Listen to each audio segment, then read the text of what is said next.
Book 20, Common Stocks and Uncommon Profits. Hello and welcome to the Kitab Chala Finance Edition, a series geared towards financially aware individuals wishing to expand their financial knowledge portfolio. If navigating the complexity of finance seems difficult, you have come to the perfect place. Today, I will break down 7 key lessons from the book Common Stocks and Uncommon Profit in under 7 minutes. In 1958, book Common Stocks and Uncommon Profits by renowned investor Philip Fisher is a timeless classic in the realm of financial literature.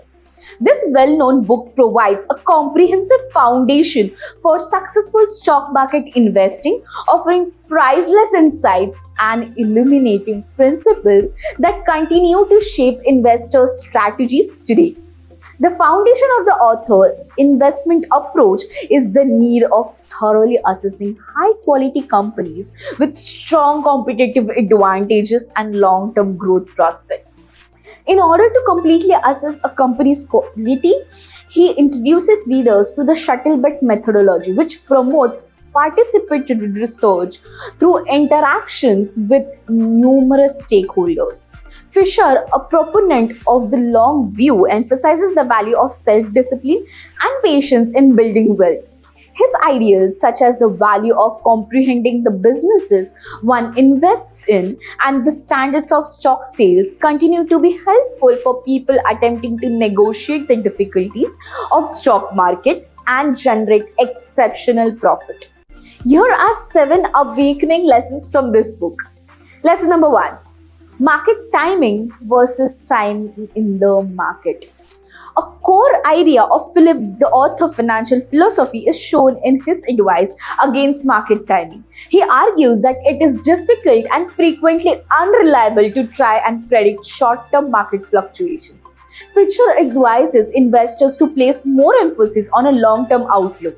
Investors can evaluate the fundamentals, competitive advantages, and growth prospects of the firms they invest in by concentrating on the quality of those companies. With this strategy, investors can profit from long-term compounding effects of a wise stock selection. Fisher thinks that finding companies with enduring strengths and keeping on to them for as long as their fundamentals are strong is the key to successful investing. Lesson number 2. Investing in quality companies. Fisher underlines the need of making investments in the top-notch businesses that have solid competitive advantage and robust business structures. In order to evaluate the caliber of these Shuttlebird businesses, he advises undertaking in-depth research and speaking with customers, suppliers, and staff. The Shuttlebird strategy advocated by Fisher entails going beyond conventional financial analysis. He promotes performing in-person research by speaking with many stakeholders, including clients, vendors, and staff. Lesson number 3. Understanding the business. The idea behind Philip, the author's suggestion to extensively research the companies you invest in is that informed investors are more likely to make wise choices. Investors should thoroughly research the company's numerous facets to gain this expertise. Understanding the company's goods or services is essential because they are the basis of its income streams. Additionally, evaluating the caliber of management is crucial since strong leadership may help a business navigate obstacles and seize opportunities. Investors can assess a company's capacity to maintain and expand its market share by understanding the competitive environment within the sector. Lesson number 4.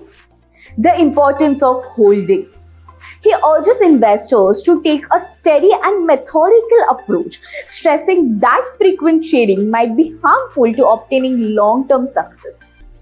Investors can profit from compounding impacts of growth over time by holding on to investment as long as the company's fundamentals stay solid. High transaction fees, taxes, and missed opportunities might result from frequent trading. The author's strategy demonstrates a dedication to the idea that investing over time, as opposed to the timing the market, is a more reliable way to amass money. It encourages investors to have confidence in their research and the quality of their chosen investment, emphasizing that the rewards of patience and persistence can be substantial in the world of investing. Lesson number 5: staying informed.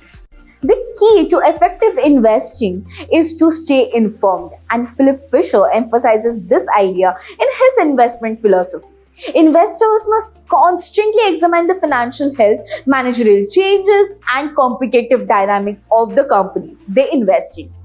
This continual monitoring enables, when necessary, quick modifications to investing strategy.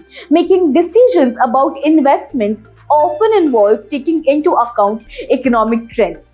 Investors can manage their risks and allocate their assets more effectively by being aware of larger economic factors like inflation, interest rates, and geopolitical developments. Lesson number 6: selling criteria. The way Philip Fisher approaches the selling criterion shows this methodical and realistic attitude to investing. He suggests that investors frequently review their holdings and, in some situations, think about selling a stock. If the initial goals of the investments have altered, that is one important factor to consider before selling. It can be a sign to sell if the company's fundamentals degrade, the management becomes less effective, or the company's competitive position. Fisher thinks that in order to safeguard capital, we must be watchful about these developments. Lesson number 7: competitive advantage. A competitive advantage is a special quality that distinguishes a business from its competitors and enables it to sustain profitability and market share over time.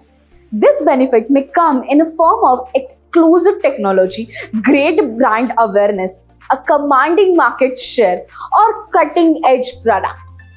Businesses with long-term competitive advantages are frequently more resilient to market pressures and rivalry. They can keep consumer loyalty while charging more for their goods or services. Investors who recognize these businesses can be optimistic about their long-term prospects. The author's strategy advises investors to look for more companies with enduring advantages because these are more likely to produce reliable profits and endure market changes. In conclusion, the author in this book is still a fundamental and significant book in the field of financial literature. These books' timeless concepts developed by the author have helped countless investors throughout the years.